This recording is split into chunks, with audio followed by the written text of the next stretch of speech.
My name is Daphne Rowland.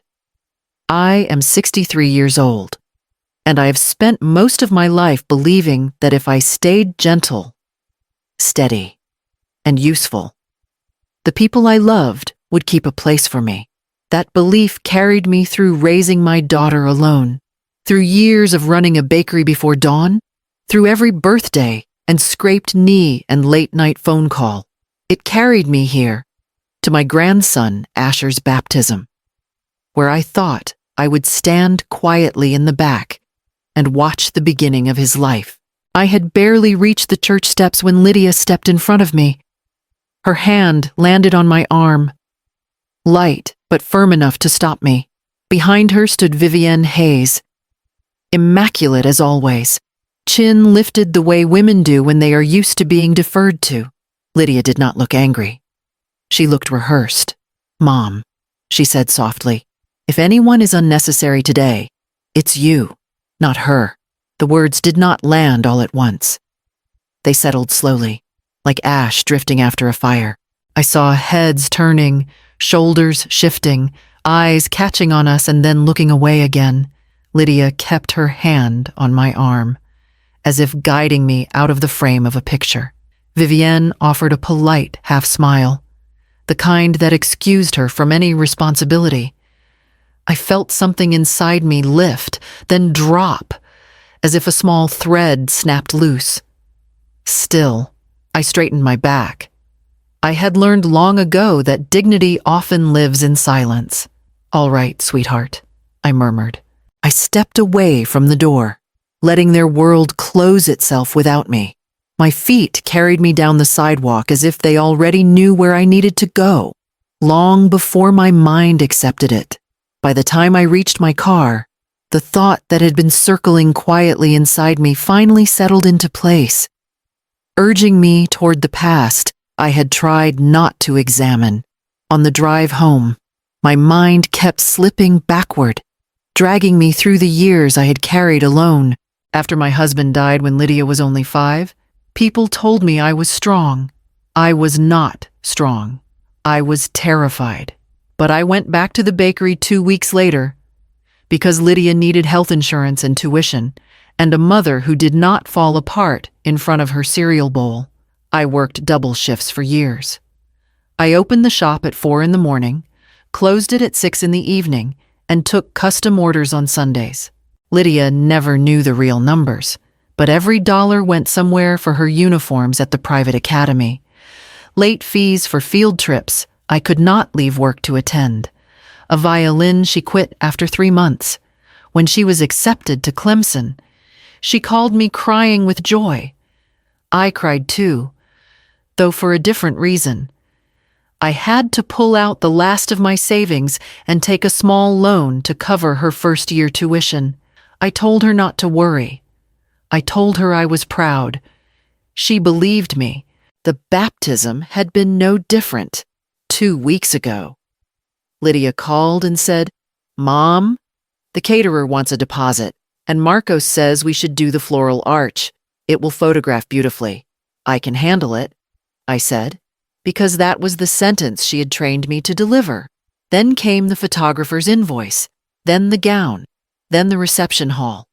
Each request wrapped in the same soft tone. "Only if you can.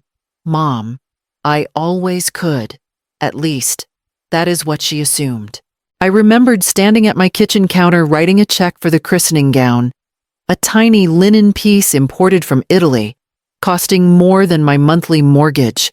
Lydia said, "You're the best, Mom," and kissed my cheek as if gratitude were enough to erase the imbalance. Now I replayed her words from the church doorway. Unnecessary. Not her. The truth settled in my chest like a weight I had been carrying for years without naming. I had not just funded that celebration. I had paved the entire road to it, brick by brick, with the pieces of myself I had never asked to keep. By the time I reached my driveway, Vivienne Hayes had taken over my thoughts, the way she had taken over my daughter's life. I had known women like her in Charleston old family polish. Perfect posture. Voices that never rose because power never needed to. Lydia admired her from the moment Marcos introduced them. I could see it in the way my daughter straightened her shoulders, softened her tone, waited for Vivian's approval before finishing a sentence. I first felt the shift during the wedding planning.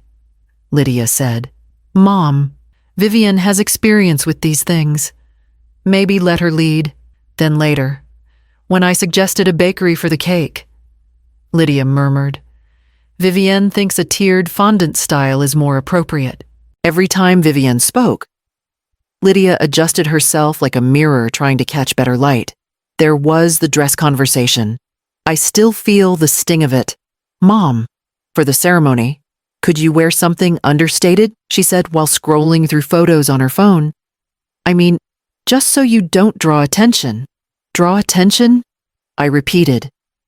She touched my arm lightly. "You know what I mean." But I did not know. Not then. On the wedding day, Vivian arranged the family photos. She waved her hand with a pleasant smile. "Let's keep immediate family together for this set." I stepped forward.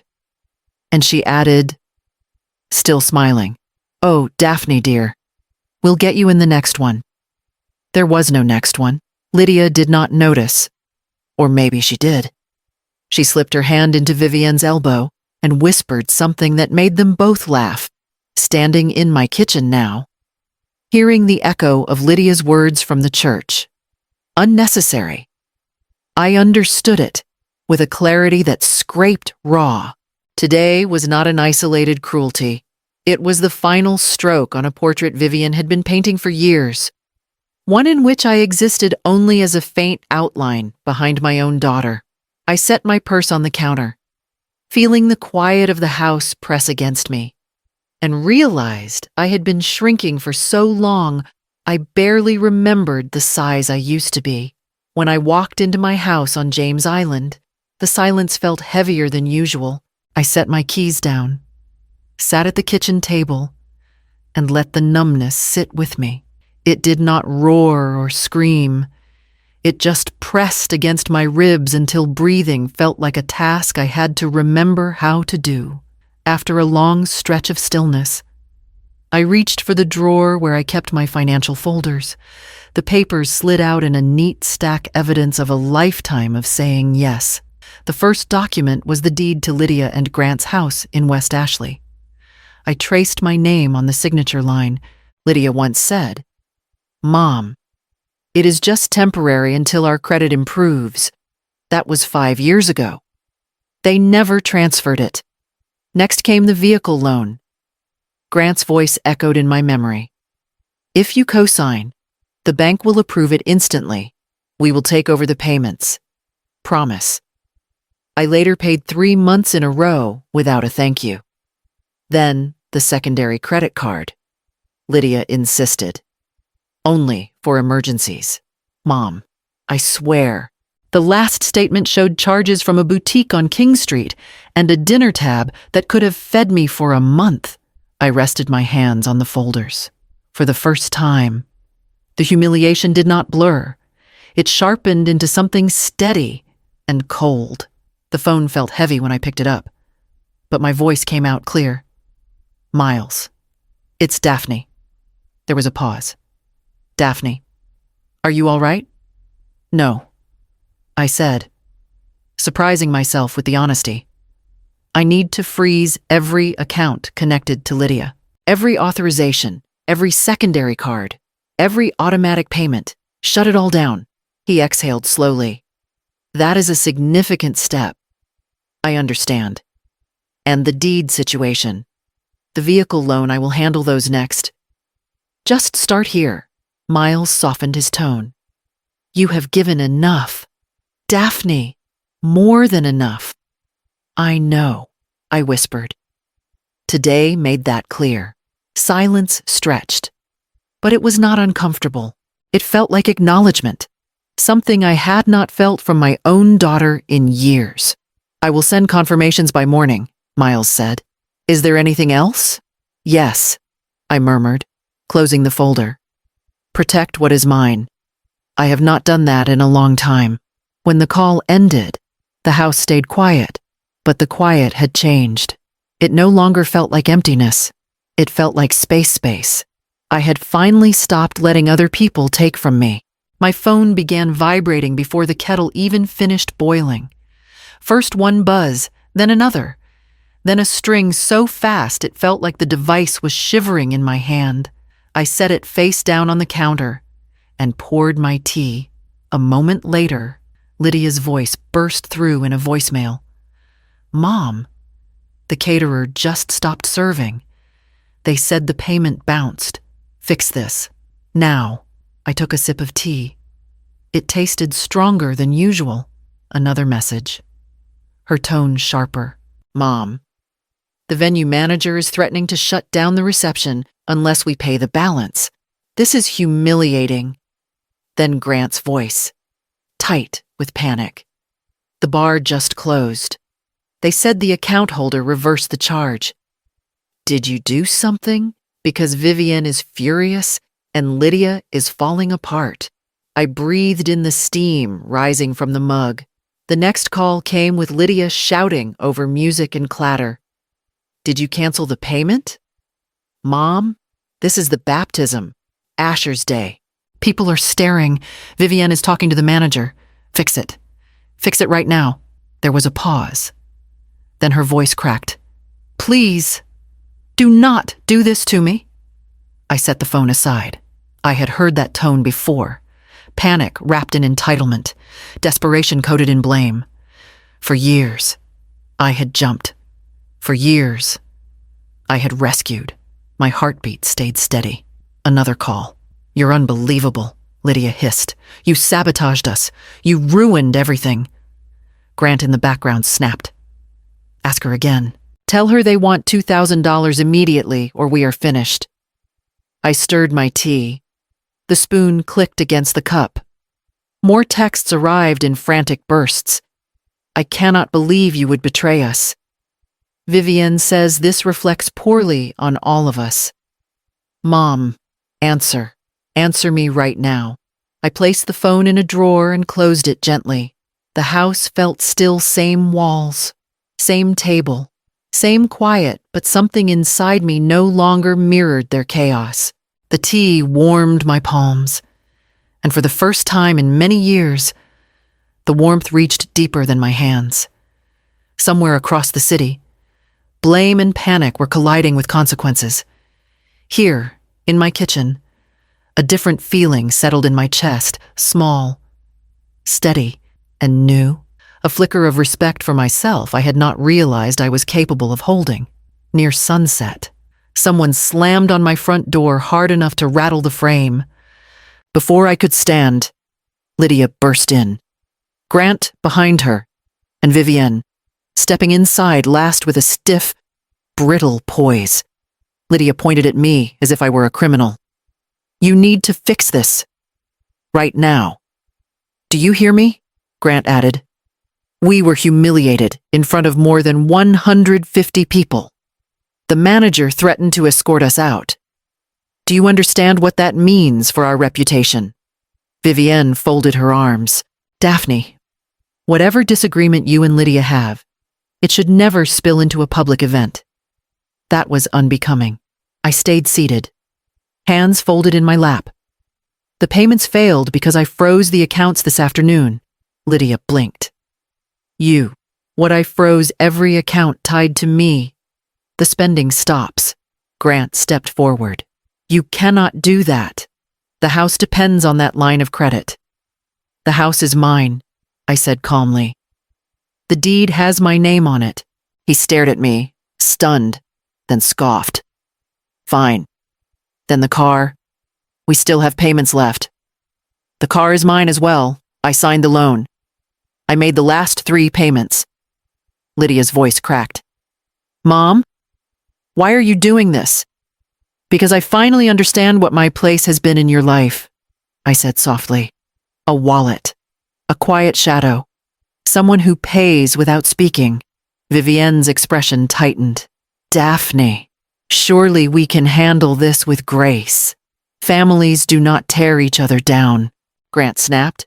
"This is manipulation. She is unstable. No sane person cuts off their child like this." You can attack my character, Grant, I replied, keeping my voice steady. You will not own my life. His jaw twitched.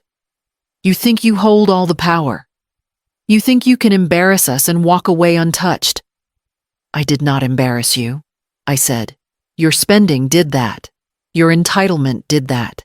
Today simply revealed what was already there. Lydia's eyes filled. We needed you. You needed my money? I answered. For a moment, none of them spoke. The room felt too small for all the things we had never said out loud. Grant stepped toward me, anger pulsing in the air. This isn't over, he muttered. You'll regret this. I didn't move. No, I said, for the first time in years. I won't. I found out the truth only after everything unraveled. But the pieces fit together cleanly once I saw them. 2 nights after the confrontation in my living room, Lydia sat at her kitchen table while Grant paced back and forth like a man with his back against a burning wall. She is unstable, he insisted. Did you not see how she talked to us? This is the only way to regain control. Lydia rubbed her forehead. Grant, she froze the accounts because she is hurt. That does not mean she needs a psychiatric hold. It means, he snapped, waving a stack of forms, that she is endangering our future. Sign the petition.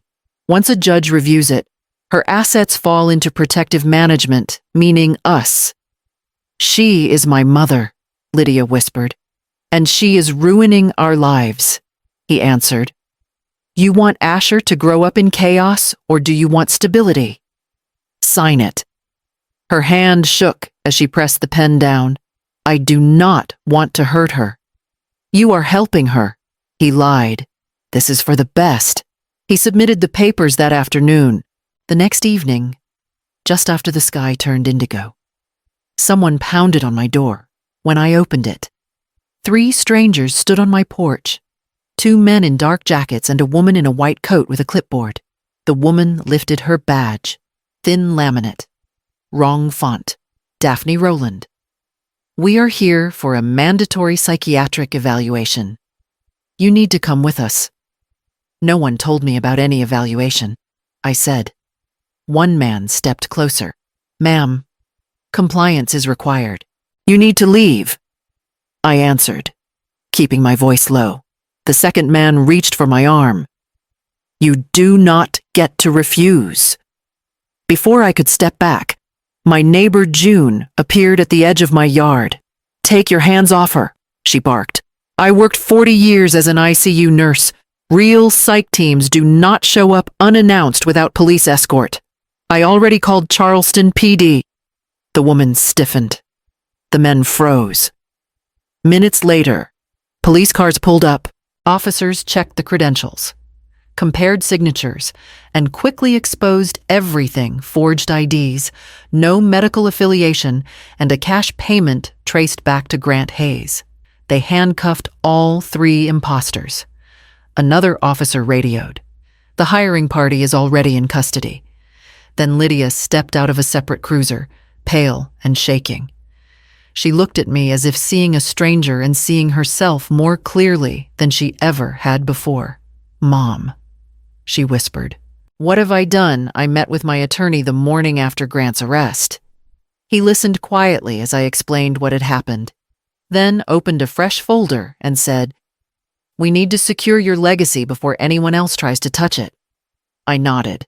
Everything goes into a trust for Asher. He is the only one I want protected. We can structure it so he gains access gradually. He offered, and for Lydia, my chest tightened. She receives nothing unless she meets 3 conditions: therapy, a stable job for at least 1 full year, and complete, documented separation from Grant Hayes. He wrote each condition down slowly. You are giving her a path back. That matters.